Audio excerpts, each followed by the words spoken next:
gives me lots and lots of honor and pleasure to introduce to you Perlin. Number one, what stands out when I interacted with Perlin was her photo.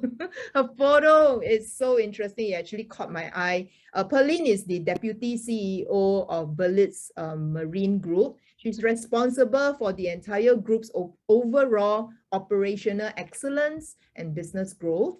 She executes the group's lean cost, revenue, talent, and digitalization strategies. I'm just going to mute everyone again. And at the same time, she is running a family-owned business, and she's part of the second generation group of owners there. She's tasked with the transformation of the first generation business, culture management, as well as executing forward sustainability plans. She's currently also the non-exec director of Red Planet Hotels Limited, whose primary business is hotel ownership. I know some of the listeners here are from hospitality, so today is your lucky day to get to know Perlin, or maybe you know of her already, who's for Red Planet Hotels Limited. Its primary business is hotel ownership and operation in Thailand, Philippines, Japan, and Indonesia. So one connection with Perlin, you get inroads to many, many different industries. So as part of the family sustainability strategy, Perlin is also the board member of One Water Inc., a wastewater treatment business.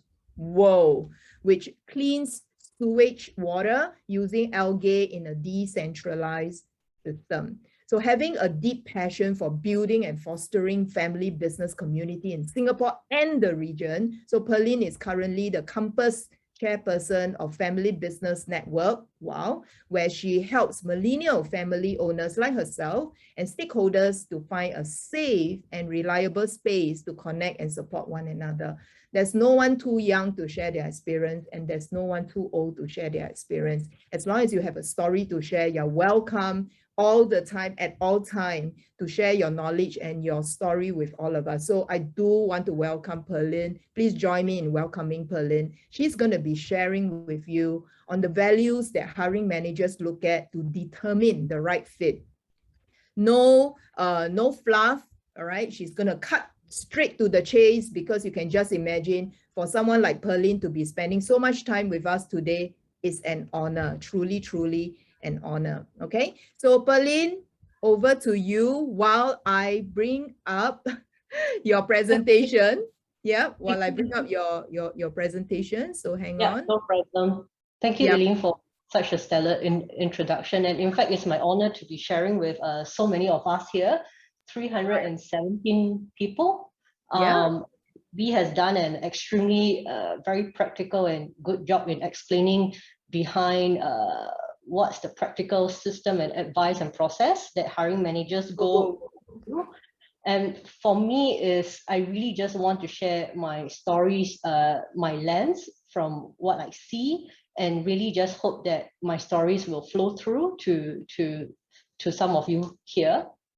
Yeah. Eileen, are we able to get the slides up? Because not able to see it yet.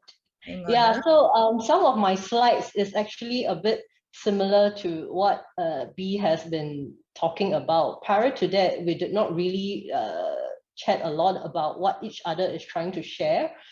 So coincidentally, when she was sharing with us some of her advice, I realized that it's also what I've seen. Yeah. That's so for me, it's really just stories. So come with your questions and just share your own story too. So thanks, Eileen, again. And yes, indeed, I have been privileged enough to be in a position where I had to hire different types of teams in different countries across our various businesses, most notably in the Middle East, Singapore, Indonesia, Malaysia.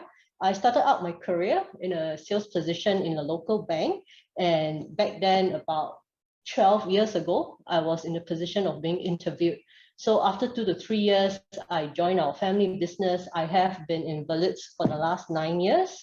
And for myself, I've experienced setting up new markets for this shipping business, especially in Saudi, in Dubai. So Saudi Arabia in 2019 September, then they allow single females to go to Saudi without a male companion. And 30th September was the date where the rule was lifted. And 1st October, I booked my flight to Saudi.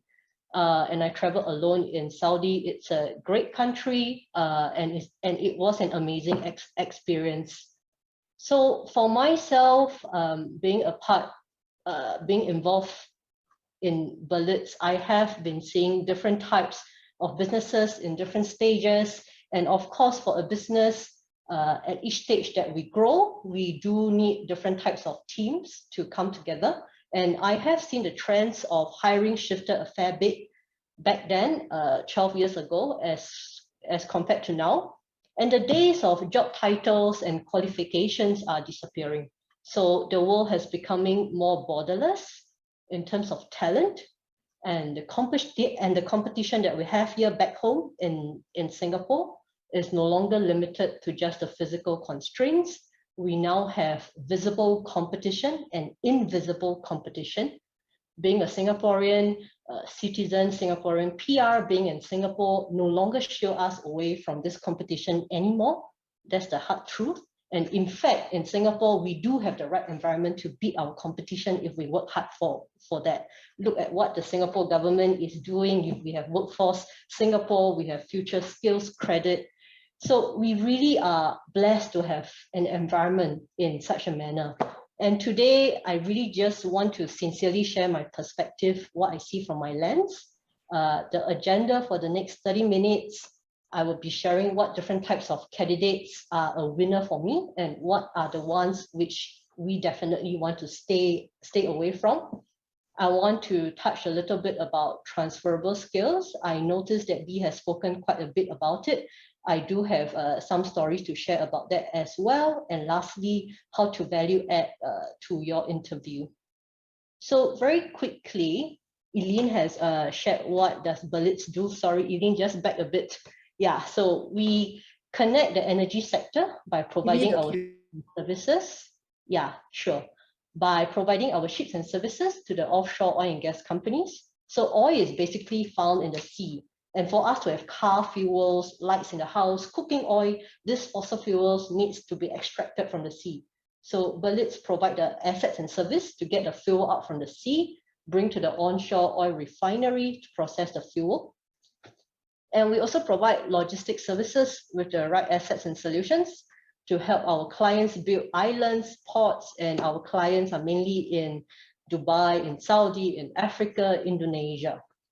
Yeah. So in a nutshell, that's what we do. And right now, what type of candidates stand out for us as business owners? Okay, Eileen, if we can go on to the next one. Okay, so the one that didn't turn up. For me is my slides, I deliberately make it less corporate because for me, it's really, again, just about sharing stories. So the one that didn't turn up. So apparently even research shows that at least 24% of applied roles, candidate does a no-show. So it's not only rude, but also wasting people's time. And you burn bridges and really lost an opportunity to be in these talent pipeline.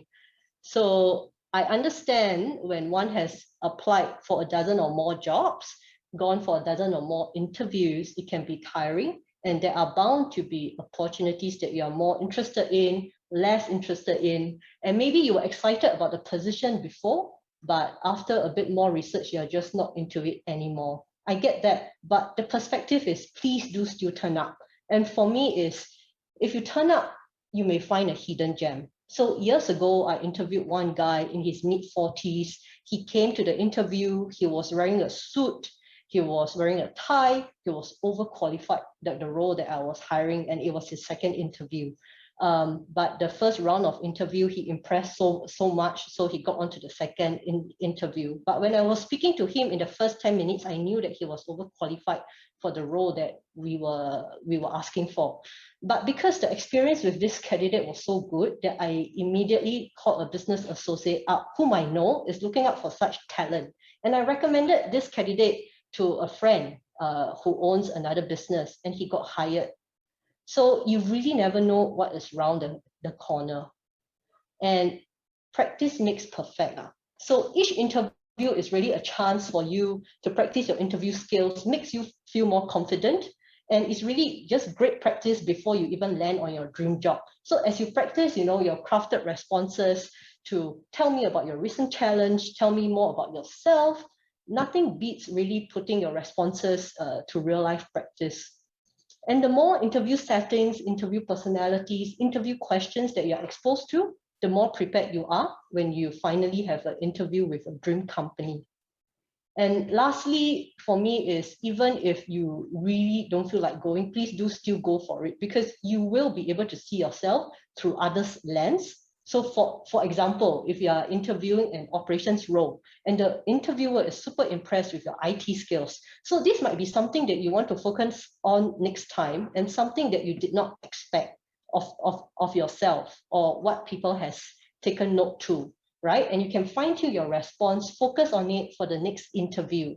And you can also use the chance to get a little bit of insider information about how the industry works. You can ask questions to your interviewer, like what type of system does your company use? How does your company deal with recent changes in regulations in the industry? So from there, you're able to get free advice about what other people are doing in your industry, and you take that advice to impress your next interviewer.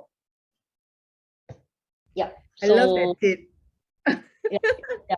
So this is really just what I see from my perspective. Yeah. So the next one, Eileen, if we can move on, is the desperate one.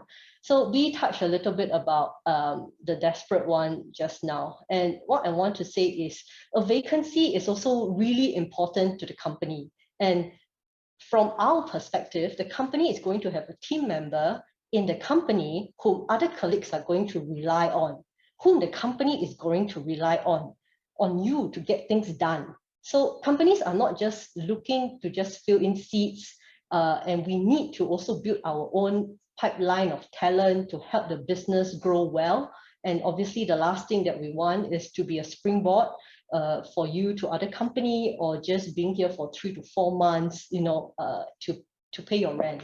So I really never hire people who when I feel that when they come into the interview, I could sense that sense of desperation, because the motivation for the role is already off on the wrong footing. Yeah.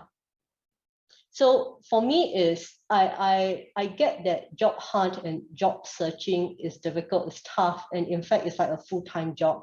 But we also have to be careful of not allowing ourselves to get interview fatigue, job hunt fatigue. You need to protect your energy for the right interviews that are coming your way, for the right jobs that you really want to go to. And the third one, the one who oversells. And yes, this is something that some of us may be familiar with, because it's tempting to really just share your story, share your skills to the interviewer. But really, honesty is the best policy. So I have had one interview where it was for a technical position. I was asking a question that was industry related. He was telling me about all his achievements outside of the industry. And when I come back to the question again, he could only mention 2 things out of 10 things that I was looking for. And his reply to me was, I left my book at home and I forgot to revise it before coming to the interview. So I was obviously shocked by that response, because it wasn't even a very junior position that we were hiring for. But that's the kind of responses that we have seen. Yeah. So for me is, if the interview asks, we are looking for someone who can expand our market to Thailand, your response should obviously consist of more than, sure, I can do it. It's your turn to ask them back, okay, so what is the strategic plan? What is the stage that you are at now? What is the biggest issues that you face? So for me is, even if you don't really know what your plan is, by asking them smart questions, it makes you feel that you know something. Yeah. So you make them share first, and then from their sharing, you come out with practical advice or experience that you have done in your previous role, and then you share and you share with them. So ultimately, it's really not always about you, but it's about the company needs. How can you solve the company's problem? And even if there's a limitation of your experience, always stress that you are adaptable and willing to get additional help to bring yourself up to speed. So just now in our mentee.com, I see someone, I see the poll coming with willingness to learn. It was hard to demonstrate. So maybe we can come to that later, because I do agree that willingness to learn is like an emotion. So how do you demonstrate to interviewer that, yes, I'm very willing to learn? Yeah. But let's come to that later. So on to the next one. So after we are done with these three types of candidates that we really don't want to be. So what are the 3 types of candidates that really works for me? Really, one is a can-do spirit. I can do it. It's like what Eileen has shared just now. I can do it. Sure, you tell the interviewer, believe me, I can do it. And the interviewer will just look at you and say, but I don't know you, I only know you for like the first 10 seconds. How do I know whether you can do it or not? So let me just share a story that up to now, after so many years, I still remember this story. So 5-6 years ago, I have this young lady, 23 years old. She came in for 3 interviews, because her first interview, second interview, she went through with different people. And ultimately, it landed with me because my 2 colleagues told me that, Perlin, I'm not sure whether we should hire this person or not, because she has no experience, she's really young, and there's just something about her, but I don't know, maybe you want to chime in and have an interview with her. So I say, okay, sure, let's have an interview with her. So she came in, she's 23 years old, and we were hiring for a position in the crewing department. So crewing department is really like HR department, but for our vessel crews. Yeah. So this young lady, she came in, she shared her story. She told me that she was in a volunteering role for one of the non-profits organization. And because of that, she was sailing on a ship for the last 18 months. And she said that she has been to US, to South America, to Europe, to different ports. And I was just listening to her story, and I asked her, are you staying on board? And she said, yes, I've been staying on board for 18 months. So I'm like thinking, but you're 23 years old, how you stay on board for 18 months with so many men from different nationalities and all that? Are you not scared? So for her, she said that she feels that it was a life experience for her, and she was really passionate about the non-profit cause that she was doing. And back to the position, she was able to tell me what was the transferable skill that she had. And she, right up, she told me that, Perlin, I have no working experience. I have not done even an admin role before, and I have not done any part-time job before, but I bring with me a set of perspectives that maybe some of your supervisors do not even see, and that is the cruise mentality and cruise psychic. So I was like, okay, wow, that's really impressive. And in the end, I hired her, but not because of her story, but there was one sentence that she told me that really got to me. And she told me that she has been to 12 interviews before she came here, but nobody wanted to give her a chance. And I asked her why. Then she said that because I'm young, I don't have the necessary paper qualifications, I don't have experience in the industry. And she was like looking at me and she was just telling me, but all I need is only one chance to prove myself. Can you give me that chance? And I was like, okay, I give you that chance, you come. Yeah, because I couldn't say no to her. She was sharing her story. She was, really passionate. And I just felt like I could feel that she can do the job. She can do it. It was just a sense. And I decided to take a leap of faith with her. Yeah. And obviously her story also showed me her learning agility, which what I like to term it as a willingness and enthusiasm to move with the times, take on new skills. When she meets a problem, she knows how to, go around trying to solve it. She doesn't need paper qualification. She doesn't need industry experience. She just needs a can-do attitude. Yeah. And the skills of today is really not enough for the business of tomorrow. So that's the story for I can do it. Yeah. and be hungry. So I really have another story as well. And it was this story of one of my managers. So he is a captain of a vessel before. So he is a captain of the vessel before, and it takes many years for them to be a captain, maybe 8 to 10 years. When they rise up through the ranks and finally they are able to be a captain. But for seamen, it's either they get out of the offshore of riding the vessels at a certain time and come to office to work, or they miss the chance and, you know, throughout their whole life, they just become a seaman. So for this young guy, I think he was mid-30s or late 30s.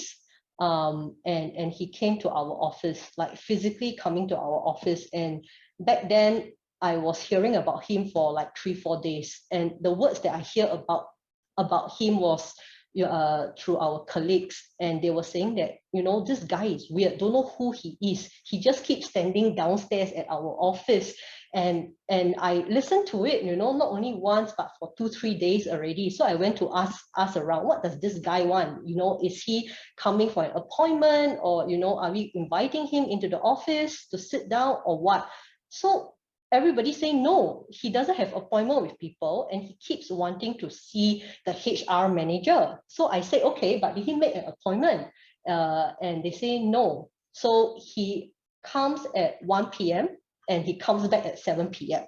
and he stands there for half an hour every time. So when people go in and out, he will ask people, can I see your HR manager? So obviously my colleagues, they all dismiss him because he doesn't have an appointment. So one fine evening at 7:30 p.m., there was a phone call, and I was in the office, but most of our colleagues have left for the day. And I pick up this call, and he introduced himself, and he says that he's downstairs at my office. So obviously I'm like, what are you doing at my office, and why you come for so many days when you don't even have an appointment? Nobody is going to let you in, you know.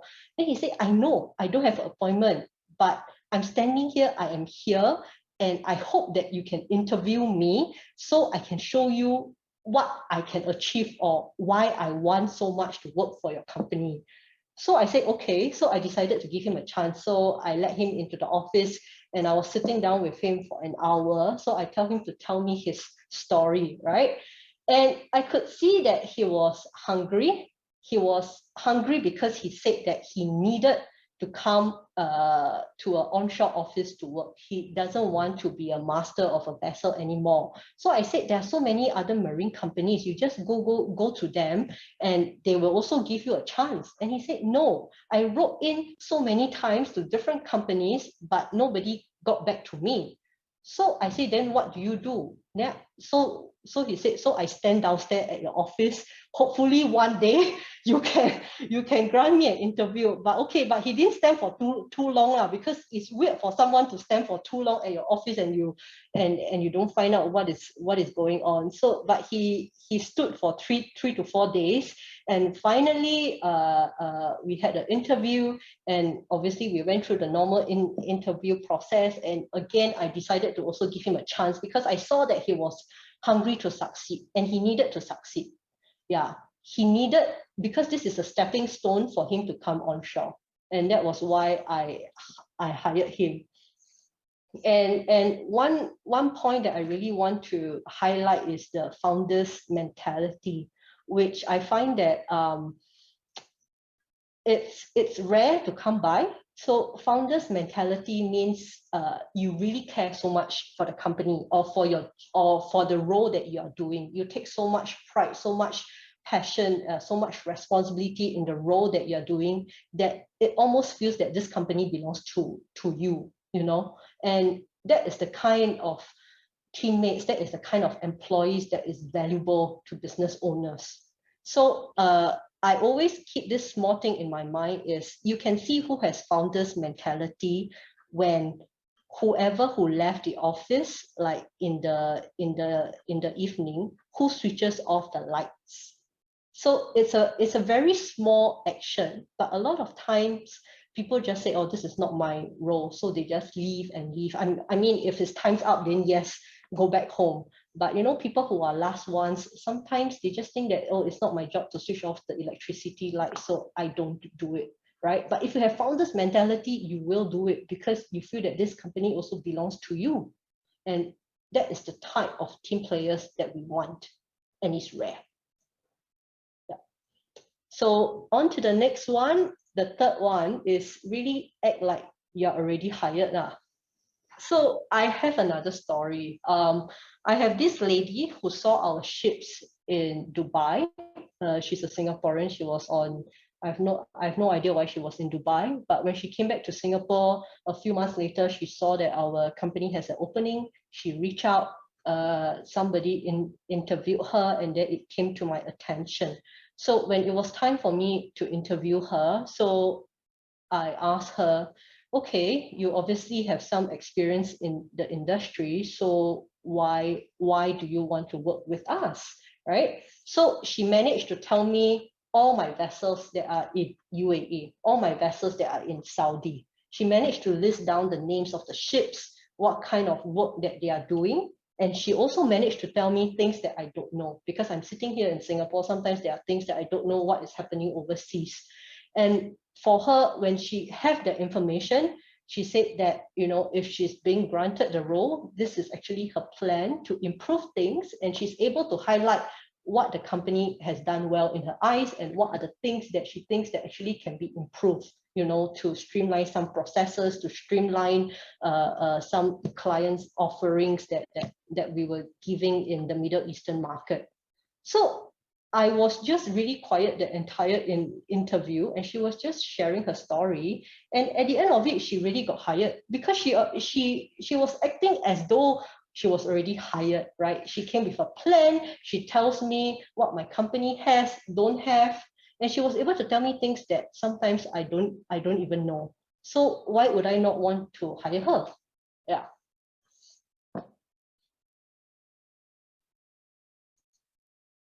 Okay, so this topic, I was doing a bit of tongue in cheek with this photo, and really forbidden love, transferable skills. Are my skills truly transferable? If I'm in the logistics industry, can I move on to the IT industry? But I don't have experience in IT.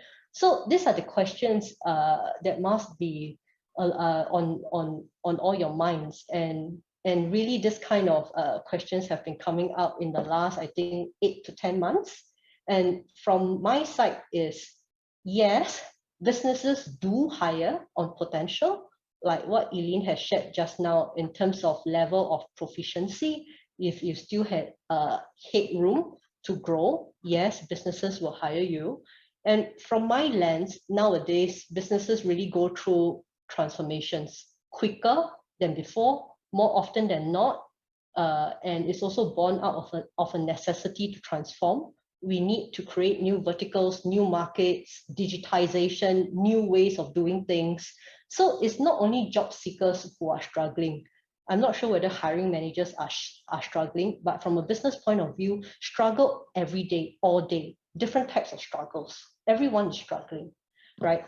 But for us, our point of view is, when we struggle, we need to find new ways, new opportunities to do things, right? So for example, out of 100 employees, we have the mindset that we want to shift towards 80% having industry experience, have prior experience in the industry for our employees, because you still need that core foundation of knowledge that builds the company up.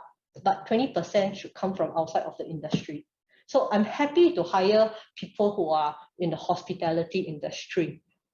Why? Because customer service. Why? Because agility. When you meet the customer face to face, that's no joke. You're not hiding behind a computer. The customer look at you right in the face. You need to think, okay, this person is really upset with me now. How do I handle it?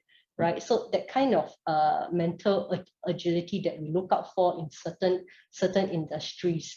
And Eileen has also shared that I'm the campus chairman of Family Business Network. So it's a non-profit organizations that a few hundred of Singaporean businesses, family businesses come together. And from within, I can say that second generation, third generation, fourth generation people, they are all looking to transform. They are happy to also hire people who are outside of their industry. And within the organization itself, we do have workshops, sharings, perspectives that talks about such hiring practices. And world trends are just changing too fast, right? And as business owner, we understand that we need to be nimble. We need to change fast. And fresh perspective from outside industry will be useful to uncover the current team's blind spots, right? We need people to uncover blind spots for us because the day-to-day running of the operations, it takes up a lot of time, it takes up a lot of resource. So we need people who are just, just ask questions, but not only ask questions, must do it, must execute it. And that takes a different type of strength to carry through. So for me, is don't be afraid to apply for a role that you don't have exact experience in because it's not forbidden. Like for us, our ships, we do have ships that act like a role of a hotel. So they carry 50 to 80 passengers in the oil field. And my vessel captain is like a GM of a mini hotel, and he has complaints, the Wi-Fi not strong enough, aircon not cold enough, shower not hot enough.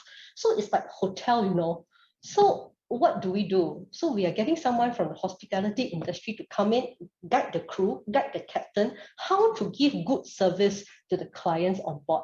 It has nothing to do with marine, but it really break it down to basics. What does the client want? Good service, good shower, good AC, good Wi-Fi speed, right? So we break the boundaries, we break the mold of how things are usually done. And lastly, how to value add to your interview. So I noted just now that Samuel has an interview tomorrow. So I hope that B's sharing has given you really good perspective. But for me, it's also really be authentic, right? You are bringing a piece of yourself to the interview. It's valuable. It's not just, half an hour with a stranger. What is your 3 qualities, before you go for the interview at home, you sit down, think for yourself, what are the 3 qualities that you really want to present to the interviewer tomorrow, and with these 3 qualities, what are the 3 personal stories that you can share? And it is an opportunity to sell yourself. It does not matter if the interviewer asks the right question or not. You just weave your story in. And if your quality is problem solving, resourceful, willingness to learn, then think in your head, what are the 3 personal stories that you want to bring? So whether or not the interviewer asks a question, they know that you are that type of candidate and they will remember. Yeah. And for me, is lateral move, and my slide here happens to be a bit similar to what B has mentioned. Just give yourself a little bit more.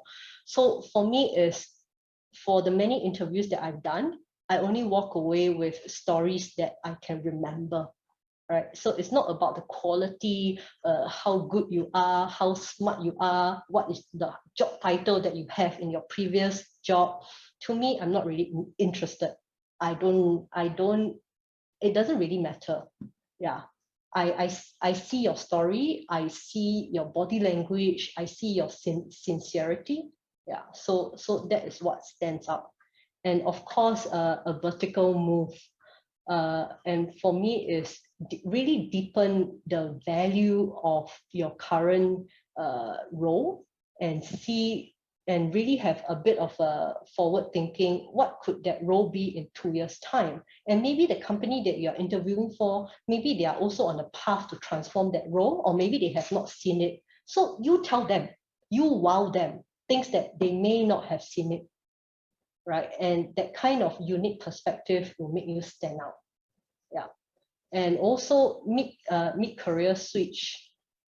really is what kind of transferable skills that you possess that can be valuable for the company.